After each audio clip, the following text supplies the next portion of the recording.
आज हम बात करने वाले हैं सुरेंद्र मोहन पाठक के कलम से निकली एक और धमाकेदार सस्पेंस मर्डर मिस्ट्री नॉवल के बारे में, जिसका नाम है 7 साल बाद। तो चलिए चलते हैं उस दुनिया में जहाँ पे मर्डर हो रहा है और किसी को नहीं मालूम कि ये मर्डर कौन कर रहा है, और वो ये भी नहीं जानते हैं कि क्या अगला नंबर उनका होगा, और अगर हाँ तो क्यों। कहानी की शुरुआत कुछ इस प्रकार होती है। देश के अलग अलग शहरों में बसे चंद खूबसूरत लड़कियों को एक टेलीग्राम मिलता है, और उस टेलीग्राम में उन्हें कहा जाता है कि उन्हें एक बार फिर आमंत्रित किया जा रहा है गोवा आने के लिए। और ये टेलीग्राम उन्हें मिलता है ब्रैंडो बुलबुल नाम के एक करोड़पति, अधेड़ उम्र का करोड़पति इंसान की तरफ से। अब ब्रैंडो बुलबुल एक ज़माने में फ़ैशन शो ऑर्गेनाइज़ किया करता था। बहुत मालदार इंसान है वो। और ये जो लड़कियां हैं, एक ज़माने में ये उनके लिए मॉडलिंग किया करती थी, फ़ैशन की दुनिया में मॉडलिंग किया करती थी, और उन्होंने खूब नाम कमाया उस मॉडलिंग के ज़रिए। आज काफ़ी अरसा गुजर चुका है, उन्होंने अपना मॉडलिंग करियर छोड़ दिया है और अपना अलग अलग प्रोफेशन पकड़ लिया है। लेकिन उस मॉडलिंग के दौर के सक्सेस के बाद ब्रैंडो बुलबुल ने तय किया था कि हर साल वो अपने प्राइवेट आइलैंड, गोवा के अपने प्राइवेट आइलैंड फिगारो आइलैंड पर गेट टुगेदर हम हर साल रखेगा, जहाँ पर वो इन्हें आमंत्रित करेगा। वो अपने दोस्तों, हस्बैंड, बॉयफ्रेंड के साथ भी आ सकते हैं, और वहाँ पर वो लोग एन्जॉय करेंगे, पुरानी बातों को याद करेंगे, चिल आउट करेंगे। वहाँ उन्हें रोकने वाला कोई नहीं होगा, क्योंकि ये ब्रैंडो बुलबुल का प्राइवेट आइलैंड है। और कोई भी लड़की जो है इसे ना नहीं कहती है, सिवाय एक के, जो ऐसा कहा जा रहा है कि वो आउट ऑफ इंडिया है। तो ये सारी लड़कियां आती हैं गोवा के फिगारो आइलैंड पर, जहां एक और ये लड़कियां अपने अपने शहर से गोवा की तरफ रवाना होती हैं। वहीं दूसरी तरफ मुकेश माथुर नाम का एक वकील, जो कि एक लॉ फर्म में काम करता है, उसे भी गोवा के लिए रवाना होना पड़ता है। अब उसके पीछे एक कहानी ऐसी है कि जिस लॉ फर्म में मुकेश माथुर काम करता है, उसके सर पर एक जिम्मेदारी है। एक बहुत बड़े बिजनेसमैन श्याम नाडकर्णी की बड़ी ही मिस्टीरियस अंदाज में, जैसे कि एक एक्सीडेंट कहा जाता है, उनकी मौत हो जाती है और उनकी लाश भी बरामद नहीं होती है। जब उनकी विधवा मिस मोहिनी क्लेम करती है उस संपत्ति के ऊपर, उसके 2.5 करोड़ की चल अचल संपत्ति के ऊपर, तो उसे इमीडिएट उसका ट्रांसफ़र नहीं होता, उसको वो दौलत नहीं मिलती है, क्योंकि कानून के हिसाब से अगर किसी इंसान की मौत हुई है और उसकी लाश बरामद नहीं हुई है, तो कोर्ट के हिसाब से, लॉ के हिसाब से 7 साल तक इंतज़ार करना होता है उस इंसान का। अगर वो इंसान 7 साल तक सामने नहीं आता है, तब जाकर उसे मृत घोषित कर दिया जाता है, कानूनन मृत घोषित कर दिया जाता है, और फिर आगे की कार्यवाही होती है। तो श्याम नाडकर्णी को मरे हुए 7 साल हो चुके हैं, और उसकी लाश अभी तक बरामद नहीं हुई है, और ना ही श्याम नाडकर्णी सामने आया है। तो कानूनन उसे मृत करार दिया जाता है, और मुकेश माथुर को भेजा जाता है फिगारो आइलैंड पे, क्योंकि उस मुकेश माथुर के बॉस को खबर मिली थी ब्रैंडो बुलबुल की तरफ से कि जिस औरत की उन्हें तलाश है, मिस मोहिनी, वो उसकी पार्टी में शामिल होने के लिए गोवा आ रही है। अब तक नहीं आई थी, लेकिन अब आ रही है, क्योंकि उसका फ़ोन आया था ब्रैंडो बुलबुल को। तो मुकेश माथुर का काम ये है कि वो उस जगह पर जाए, मिस मोहिनी से मिले, और उसे लेकर वापस अपने ऑफिस आए, ताकि ये जो जितनी भी संपत्ति है, ये उसे देकर जो लॉ फर्म है वो अपनी ज़िम्मेदारी से मुक्त हो जाए। जो उनके ऊपर ट्रस्टी उनको बनाया गया था, उस ट्रस्टी के ज़िम्मेदारी से मुक्त हो जाए। तो इसीलिए मुकेश माथुर जो है वो भी गोवा पहुंचता है। अब मुकेश माथुर जब गोवा पहुंचता है, तो वो तड़क भड़क जो देखता है ब्रैंडो बुलबुल के बंगले का, और जो जिस तरीके से वो लोग पार्टी मना रहे हैं, विदेशी शराब पी रहे हैं, एक्सपेंसिव लोकेशन है, उसे लगता है कि ये अगर उसके पास मौका होता, अगर ऐसा कुछ हो जाए कि उसे 2 दिन में वापस ना जाना पड़े, उसकी जो स्टे है वो एक्सटेंड हो जाए ताकि वो यहाँ के मेहमान नवाज़ी का और लुत्फ़ उठा सके। अब कहानी में ट्विस्ट ये आती है कि इत्तेफ़ाक कहिए या उसकी प्रार्थना सुन ली जाती है और उसी रात जिस रात सारी लड़कियां और मुकेश माथुर वहाँ पहुँचते हैं, उसी रात ब्रैंडो बुलबुल की हाउसकीपर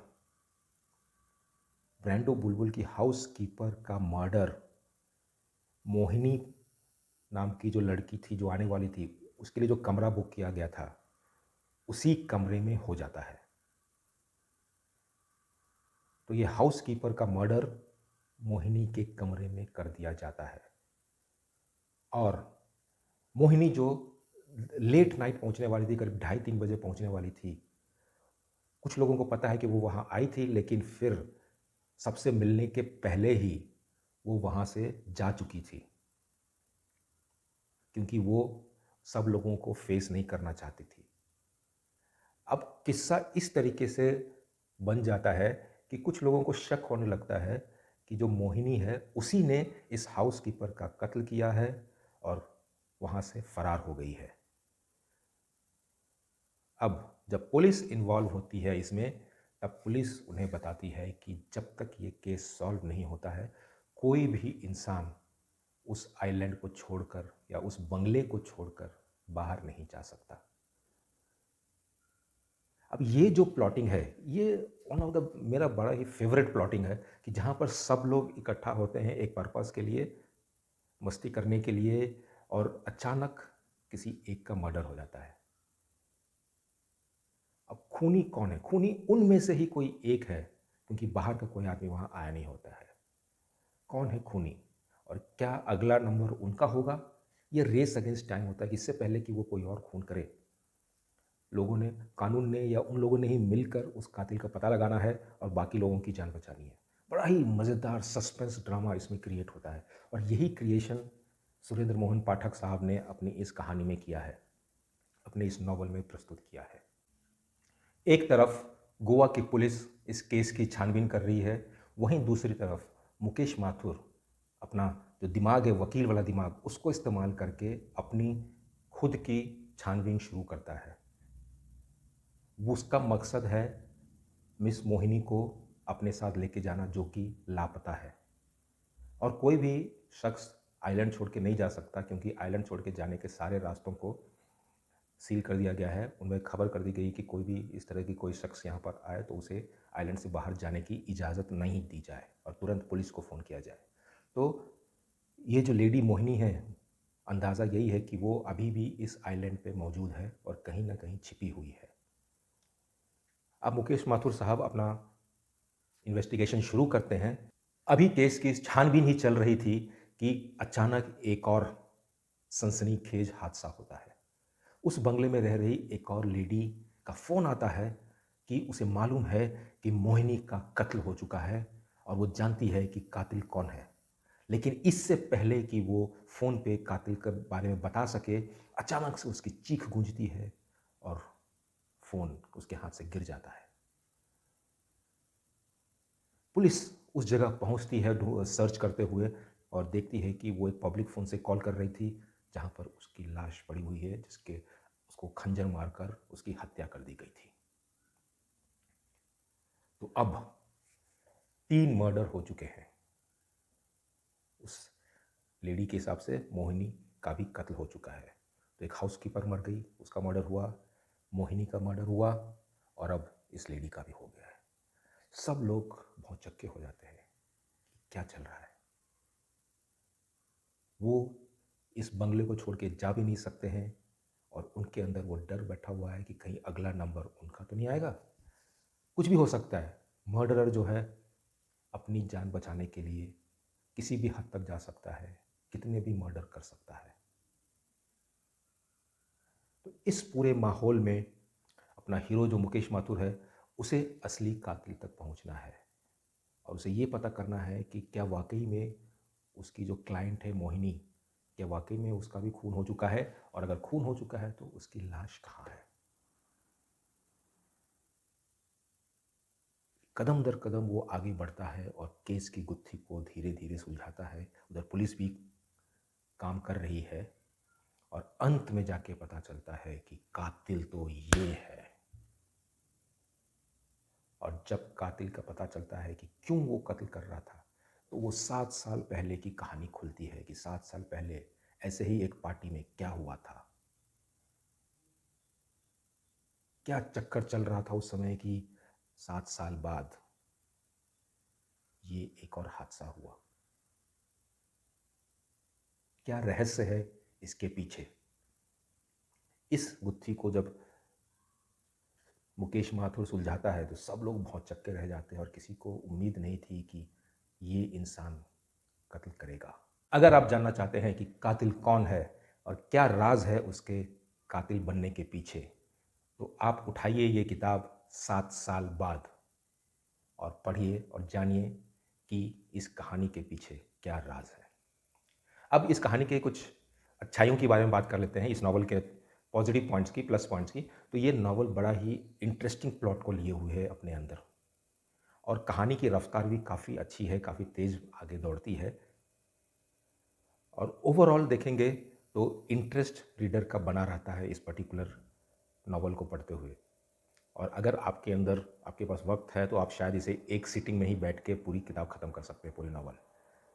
तो ये एक अच्छा ज़रिया है, आप मुकेश माथुर के साथ चलते चलते केस सॉल्व करने की कोशिश कर सकते हैं कि कौन कातिल हो सकता है। तो इससे आपका सोचने की शक्ति को भी आप जज कर सकते हैं, और आपका दिमाग कितना तेज़ दौड़ता है वो भी आप इसके साथ प्ले कर सकते हैं। तो क्या आपने ये नावल पढ़ी है? अगर आपने पढ़ी है तो आपका क्या ख्याल है? आपके हिसाब से ये नावल कैसी है? प्लीज़ कमेंट में ज़रूर बताइएगा। मैं इसे रेटिंग अगर देना हुआ तो मैं इसे 5 में से 4 रेटिंग दूंगा, कहानी को लेकर। कहानी इसकी इतनी इंटरेस्टिंग लगी मुझे कि 4 रेटिंग दिया जा सकता है इसको। तो फिर अगले वीडियो में फिर मुलाकात होगी, एक और नावल के साथ मैं आऊँगा, जहाँ पर हम इस नावल की चर्चा करेंगे, इसकी कहानी के बारे में बात करेंगे, इसकी कुछ अच्छाइयों की बात करेंगे। तब तक के लिए नमस्कार।